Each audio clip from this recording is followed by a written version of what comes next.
What's going on, guys? Welcome back to the channel. So gonna do a little bit of work on my Supra today. You know what, let's get this thing centered up in the garage and get the cover off it, and I'll show you guys what I'm talking about.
Alright guys, so for starters, what we're going to do is address the power steering issue.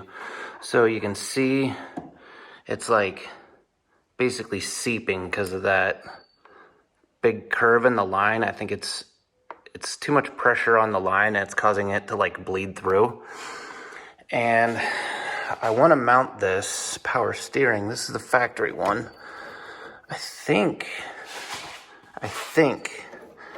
I'm gonna mount it. Let's see if I can get this out of the bracket. I think I'm gonna mount it like something like that, maybe. I mean, you kind of really never need to get to it. I don't want it rubbing on that vacuum line. So it'd be cool to build a bracket off of maybe that and run it down. I haven't really decided. It seems like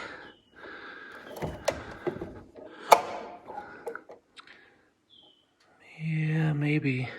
I don't know. I'll figure that out and I'll let you guys know when I figure that out. But we need to get it drained, and then what I'm doing is I got these parts. So I got this power steering, just a 10AN. I got a 10AN straight, and I got some 10AN line. I'm pretty sure that will fit over that bottom one, I hope. But what that's gonna do is allow me to like slowly curve it, because I can angle that Powerhouse racing fitting any way I want, and I can slowly curve it to the bottom line, because I just don't see the point in buying a brand new power steering reservoir just yet. I know Powerhouse makes one that mounts here and it looks a lot cleaner, but yeah, I just don't see the point in buying that just yet. So what I'm gonna do now is figure out a way to make some sort of bracket off of something, or zip tie it for now, maybe, to the brake lines. I don't know. I guess I could do that. I guess I could zip tie it for now to the brake lines. Originally, before I started looking at this, I was gonna figure out a way to mount it back here somewhere, but there's not enough room. I would love to mount it right here, but there's also not enough room. So when you come up here, I mean, there's just not enough space. Even if I cut that bottom bracket, maybe if I cut this bracket off, I can mount this one right there. That might work. Only problem is if I cut that off, then the chance of zip tying it, which I don't really want to do anyway, over there is gone.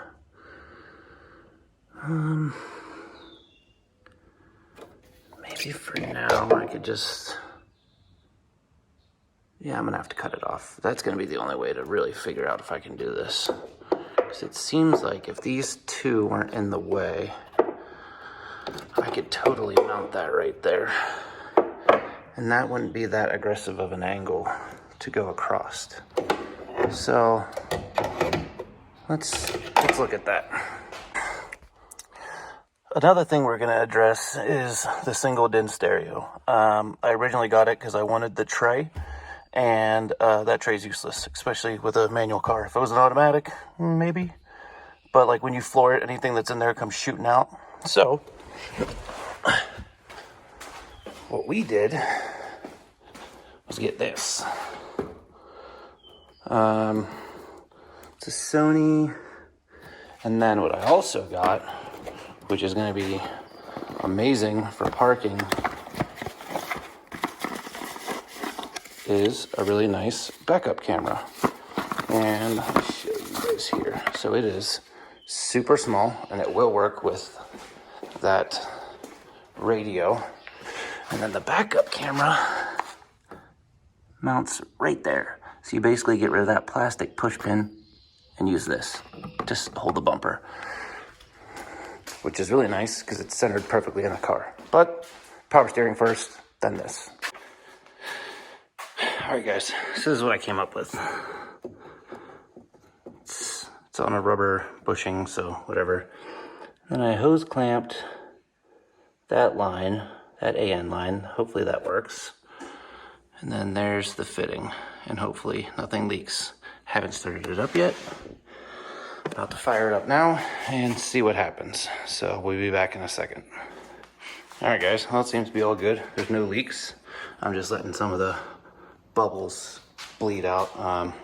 Power steering's almost fully bled, so I mean, I don't hate it over there. I feel like it looks better over there than right here, but let's see what else. Oh, part numbers.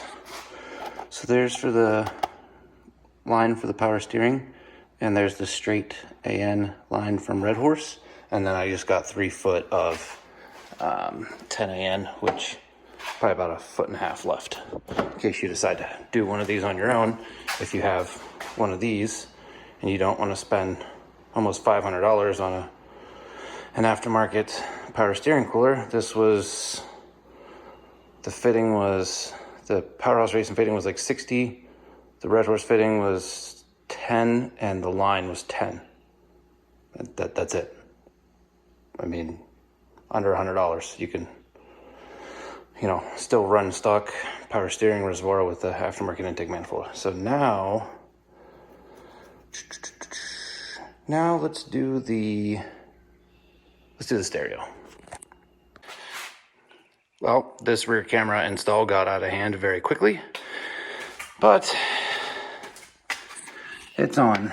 And I don't know, I kind of like, if you can see, it's still, like, it's not necessarily loose, but it's enough to where like I can adjust it without having to remove the whole damn rear bumper.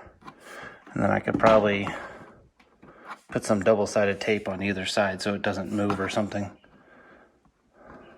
But it's in. And then let me flip it over. You can see comes out through that hole.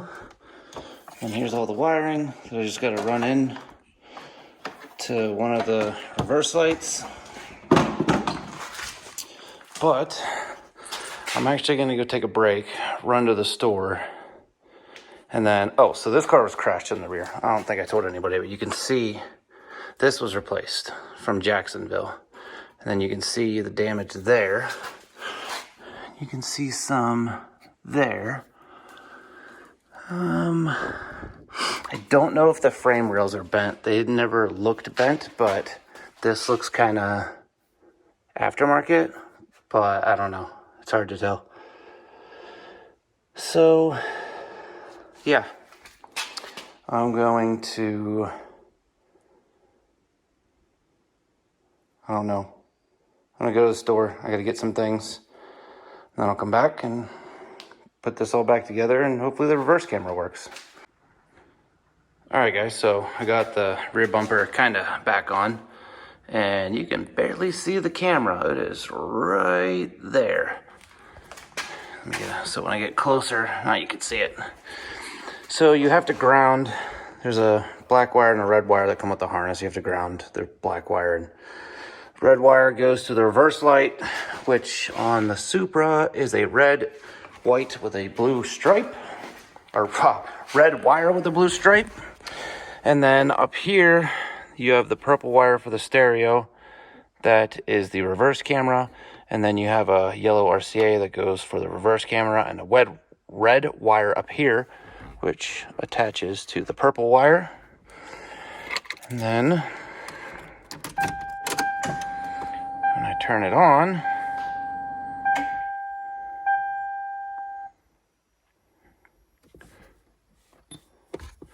and go into reverse, boom. So it's pretty clear. Based on some videos I watched with like daily driven exotics and stuff, that is better than a Lamborghini reverse camera. So I just got to finish buttoning everything up. I want to hook my phone to it and kind of figure that out, like figure out the parking brake wire, which I'm pretty sure I just run to ground and then I don't have to use that. But yeah, once it's all put back together and everything, I'll show you guys what it looks like. All right, guys, new stereo is in, everything works.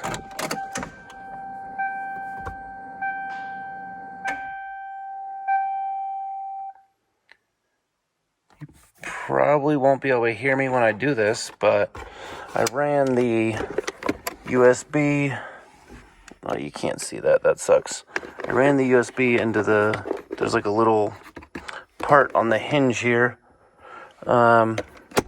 And then I ran it to just a iPhone cable. Hopefully you can still hear me.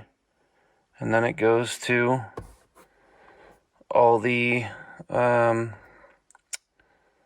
And it's touchscreen, works great.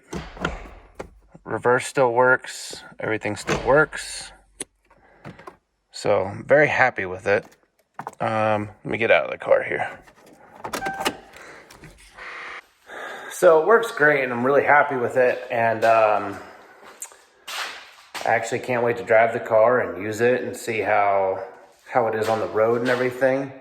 But yeah, that's going to be it for this one. I'm super pumped. I got more modern features in the car, and removing the rear bumper just to do that was kind of crazy. I can't believe I had to do that, but it is what it is. I mean, the flush mount fit of it and everything is perfect, and I couldn't have asked for a better result. So yeah, so I'm gonna wrap it up here, guys. I appreciate you guys watching. Make sure you smash that subscribe button, hit the like button, leave me some comments if you have any questions about what I bought or the install. Just let me know and I'll send you guys the links. All right, catch you in the next one. Later.